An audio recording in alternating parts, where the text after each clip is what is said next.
Hello everybody and welcome to our Running Logic audio series where we're going to try and break down some of the intricacies of running technique and make them as simple as possible for everybody to understand and learn. If you don't have time to listen, don't worry, we're going to accompany this with our usual written blogs which you can find on the website.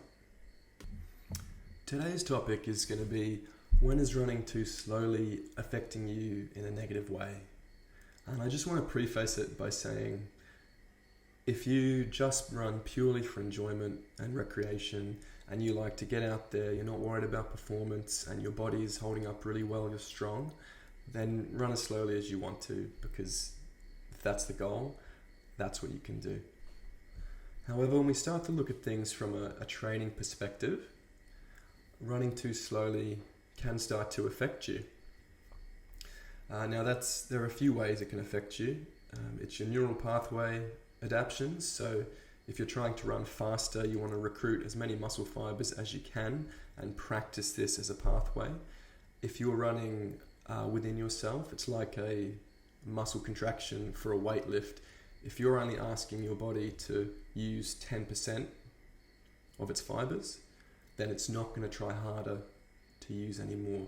So you need to keep working at a higher level and therefore usually in running at a higher speed in order to recruit those fibers. It gets your neuromuscular system working more, and then you get into a pattern which you can continue and repeat for longer periods of time.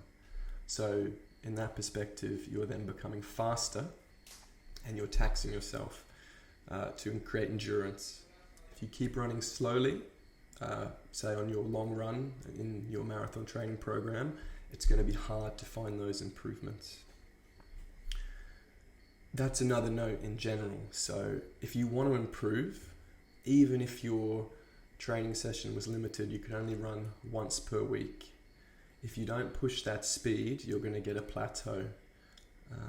And again, I don't want to harp back to it, but weightlifting is a really easy example. If you keep lifting the same weight and you don't add what we call progressive overload, which is increasing the strain or the difficulty or the resistance over time, then you won't improve. You will plateau, you'll stay in the same spot, and that's going to attribute to you not reaching your goals as quickly as you want to, or possibly even not at all, and then you can get burnout and you get mentally tired and fatigued.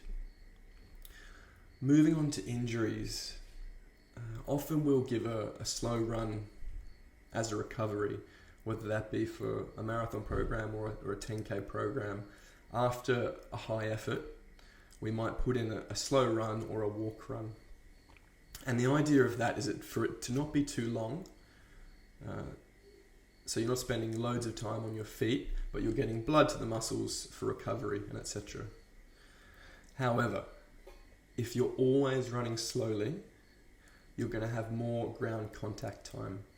Now what this means is each time your foot lands, it's going to stay on the ground for longer than if you were running quickly. It's really easy to picture a sprinter, Usain Bolt at the extreme level.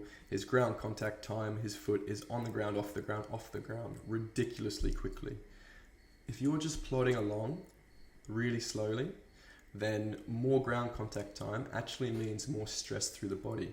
More stress through the body, tendons and muscles can lead to chronic injuries, repetitive strains, overuse. It'll often be found in runners in the Achilles tendon or runner's knee, just underneath the patella. And then in more rarer occasions, I would say up towards the hip.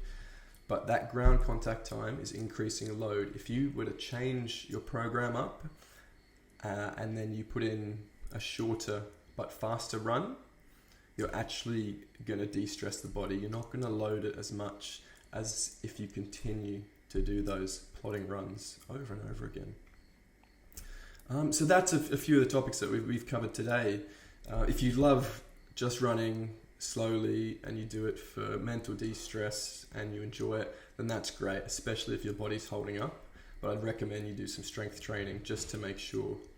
Other than that, you need to run a little bit faster to recruit more muscle fibers and work your central nervous system so you can run faster. Increasing your speed will stop you plateauing, and in a few occasions it will stop you having so much ground contact time, which will mean you putting less load under the body. Thanks for listening. Have a great day.